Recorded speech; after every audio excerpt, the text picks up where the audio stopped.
પાછલા ઘણા સમયથી મધ્યપ્રદેશના મંદસૌરમાં ખેડૂત આંદોલનના કારણે પરિસ્થિતિ બગડી છે ત્યારે આજે મધ્યપ્રદેશના મુખ્યમંત્રી શિવરાજસિંહ ચૌહાણ મંદસૌરની જવાના છે। પોલીસની ફાયરિંગમાં 6 ખેડૂતોના મોત થયા હતા, જેના પછી આ આંદોલને હિંસક રૂપ ધારણ કર્યું હતું। શિવરાજસિંહ ચૌહાણ મંદસૌર જઈને મૃતક ખેડૂતોના પરિવારને મળવાના છે। આ પહેલા ગઈકાલે પાટીદાર નેતા હાર્દિક પટેલ અને કોંગ્રેસ નેતા જ્યોતિરાદિત્ય સિંધિયા પણ મંદસૌર ગયા હતા, પરંતુ તેમની ત્યાં અટકાયત કરવામાં આવી હતી।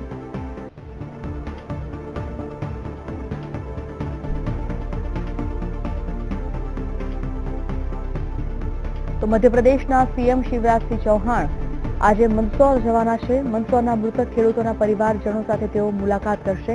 આ હિંસા ભડક્યા પછી તેઓની આ પ્રથમ પરિવારજનો સાથે મુલાકાત છે। આંદોલન બાદ આ પ્રથમ મુલાકાત છે। શું મુલાકાતનું કોઈ સ્વરૂપ જે છે તે નક્કી થશે કે કેમ? આ ખેડૂતોના પરિવારજનો સાથે મળીને શું વાતચીત કરે છે, શું આશ્વાસન આપે છે?